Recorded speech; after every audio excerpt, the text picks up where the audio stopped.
Sura, hopefully that's right, from India. We might be, hopefully we got good audio here. But if not, we can pivot back. How you doing, bud? Hello. Fine. Hey. Yeah, so it says you want to talk about strong, yeah, go ahead. When a religion exists for more than 500 or 1,000 years, I feel that there is something strong force, unseen force, which is giving power to that religion, whether it is Hinduism or Islam or Christianity. So, what do you think about? I'm gonna, Jim, if you can make out any of that. So you're saying that there's a strong force that is driving all the religions, and what do we think about that? I think that strong force is our desire to have explanations for things, and that it's not supernatural for some definition of force. But it just seems that all religions are an attempt to explain things, and also an attempt to gain control over things that we have no control over, whether it be storms or earthquakes or other people. That seems to me much more reasonable than adding this supernatural God to the equation. So you are saying that human curiosity is what driving religion? Yeah, not curiosity, but our desire to explain something.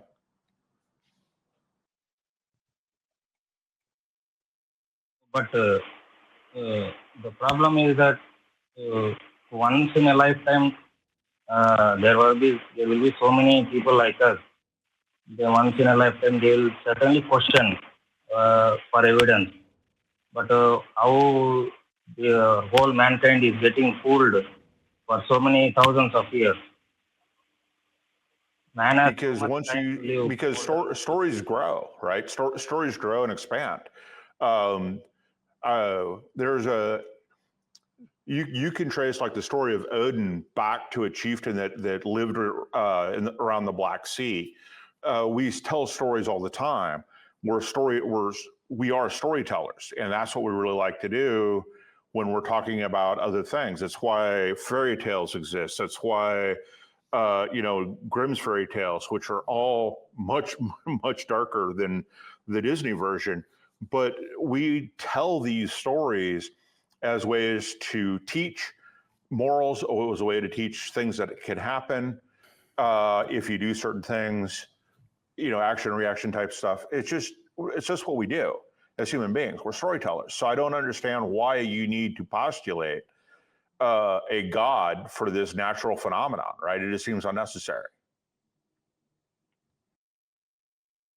According to Pew Research Center, they are telling that the number of atheism is going down. The percentage of atheism is going down to 13%.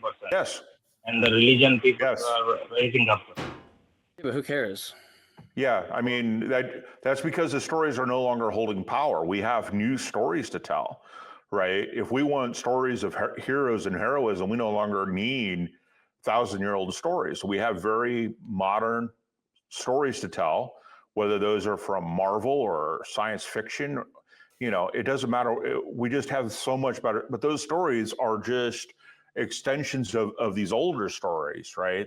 They're just retelling older stories of heroism and morals, etc. So the fact that it's going down is not a big deal. Like professional wrestling, we tell the same story in professional wrestling all the time. Want the good guy to win, right? But it's like we have this archetypal narrative, and some people will know exactly who, like I'm quoting on that. I don't want to actually say it like this, but this has become a reason why people can be convinced by someone who I think doesn't know what they're talking about archetypal narratives and about how there's more true than there is being true, right? People are convinced by ridiculous things. It's not crazy to me that when I look out into the world, the masses of people are convinced by that. The masses of people also listen to music I think is like just horrendous. I don't know how they do it, but it doesn't mean it's objectively the best music. But there's no I don't understand this kind of, if I'm hearing you right, why the percentages going either way would matter. Do we have fucking good reasons to believe this claim, or do we fucking not have good reasons to believe this claim? I don't care about the peripheral shit. I don't care about the storytelling aspects of it. That's great. If that works for you, that's fine. I don't need that. I don't. I can live my life without some like fake story that I need to like build myself up on. That's fine if other people need that. I'm not taking anything away from them. But I guess I just don't get like this concern. I don't know, right? It's just, what reasons do we have? And it doesn't seem like we have very many good reasons to add all of this extra foreign, supernatural stuff. Actually, do you feel that atheists didn't exist before 1,000 years? People as a atheist people didn't. Do you feel that atheist people didn't exist before 500 or 1,000 years and started questioning people? Do you feel that? You're saying about the percentage of people 1,000 years ago and like the difference between that?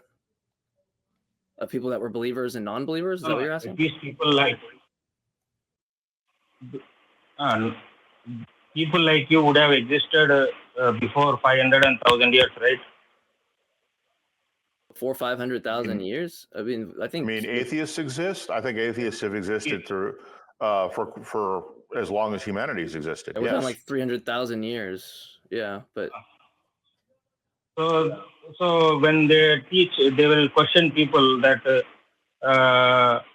everything is false. Even they tell people but still people are following. So I feel that something is controlling the minds of mankind, minds of humans, to just go for God and religion. Yes, the power of story. Everything. That what you're looking for is just the power of story. The fact that we keep telling that we have these archetypical stories, that we could go in and look at any movie and see that every movie follows a particular pattern of about 12 different things, is powerful. That we can go and go to movietropes.com or is it TV Tropes? I forget. Anyway, there's a tropes website out there, and you can go into that website and mix and match 5 or 6 different tropes and write a story, right? And it doesn't change the fact that when you have a story like Apollo 13, you have the movie and you have the actual events that inspired the movie. But we know it went that way because we know Apollo 13 happened, but we don't know some of these other stories that are necessarily true, especially like the Bible or the Quran or any of these other things. We know that some of those stories are true, but powerful stories have an impact. And if you repeat a lie often enough, people will come to believe it. And we know that's also true. So these stories don't have to be true to become to be believed. Yeah. They just have to be repeated enough and start you young enough where you can actually believe them. So I don't know. I mean, you need to demonstrate this force actually exists, since, I mean, given Occam's razor, the one, I don't need a God for mine, you need a God for yours. At least 50% of the people will question the authority of stories, right? The truth about stories. So what? That doesn't address anything that I've said. Yeah, because look, sir, I think this is a really good point that Jim's laying out. Think about one of the most popular stories that's in like every single Jesus movie that you'll see. The woman taken in adultery, right? It's a really good story, right? I mean, subjectively, I guess I can see why people are compelled by that. Like, I get how it moves Christians. I get it. Didn't happen. It was a late addition. Didn't happen. So out of 100, but people are so convinced. I know that. By the way, I know you're not like a Christian, or at least I presume that you're not. But people are convinced that story is probably the most compelling out of a lot of Christians I've met. Right? These stories are very compelling. They really believe it's true. What makes them think it's true? It's the content of what the story says. It's not any independent investigation. It's not raising the probability that it might be true. It sounds nice to them, and so they just take on the attitude that it's true. It's that simple. It really is that simple, right?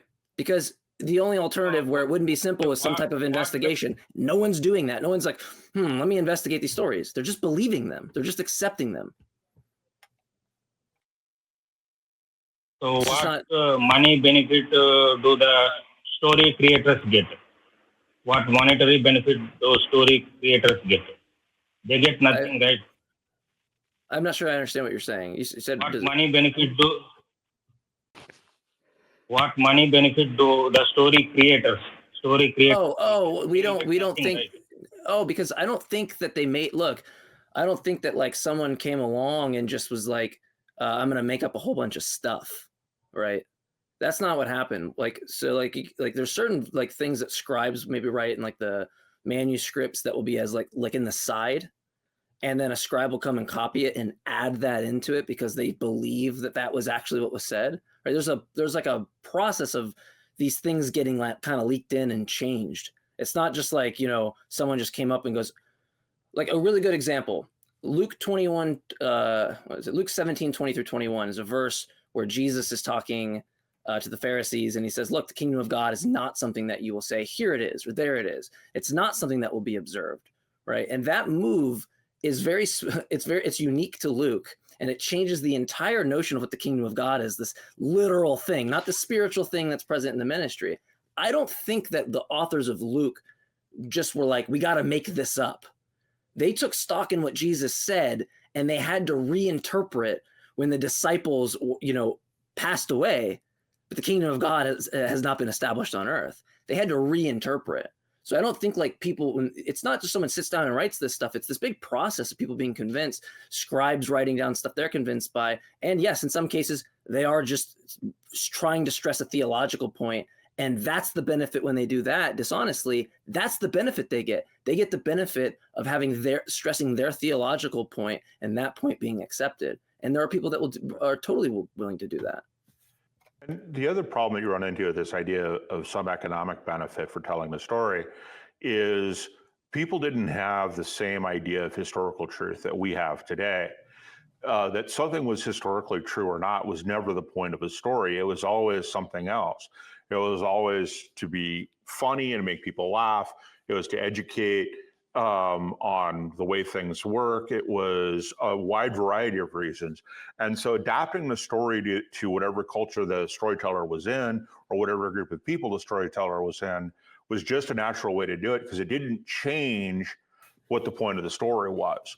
So you could tell a humorous story that was about some tribal leader somewhere and change it to this to the tribal leader you're telling the story to, and it's still funny.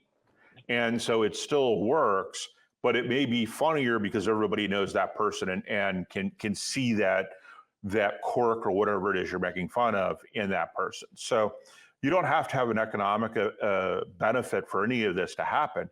You just have to have the desire to tell a story with a particular goal in mind. And that goal has, you know, until recently, the last 500 years or so, has been historical accuracy, or accuracy to what, you know, to reality.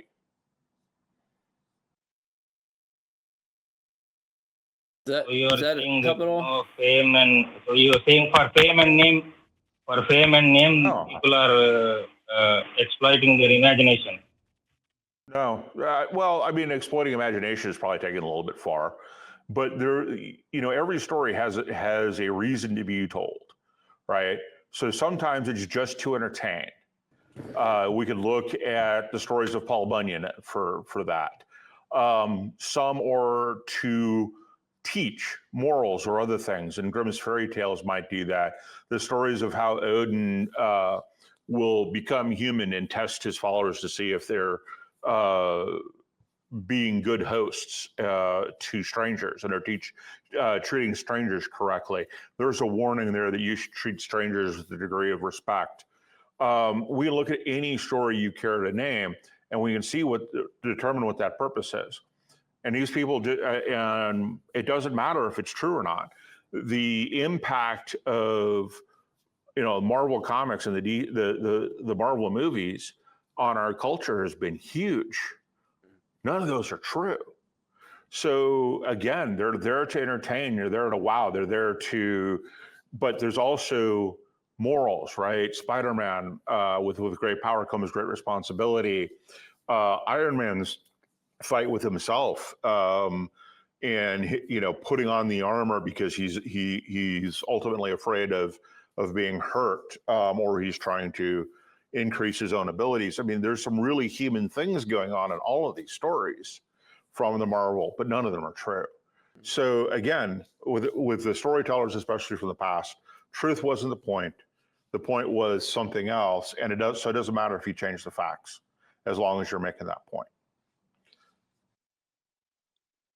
So, what is making people not to question the credibility or the truth about stories?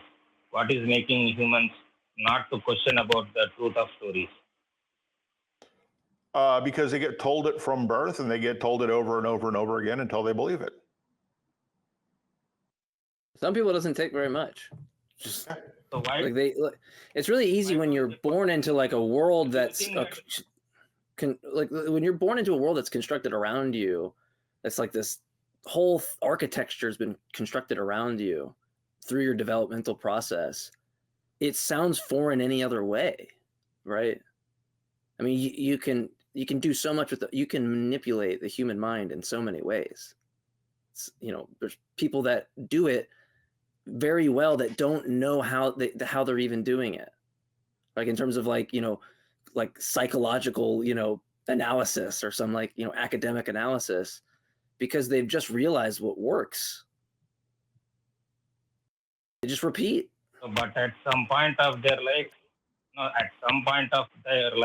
adulthood or mature, they become mature, they will surely question, right? Not to the end of their lives, they will keep believing it. Do you think for the end of their life they keep believing it? That sounds context sensitive. If you're talking about, I don't know if I'm hearing you right. If you're talking about people at the end of their life, or like, all that's context sensitive. Some people will go their entire lives without. I'm hoping I'm actually addressing what you're saying and not, the connection and language barrier getting in the way there. But yeah, I don't know, Jim, do you want to respond? Yeah, no, I think we've got around this as much as we can. Stories are stories; they have purposes. Early storytellers, we didn't care about what was true or not, whether the stories were true, because that wasn't their purpose to relate true things. So, yeah. Thank you, sir. We appreciate it.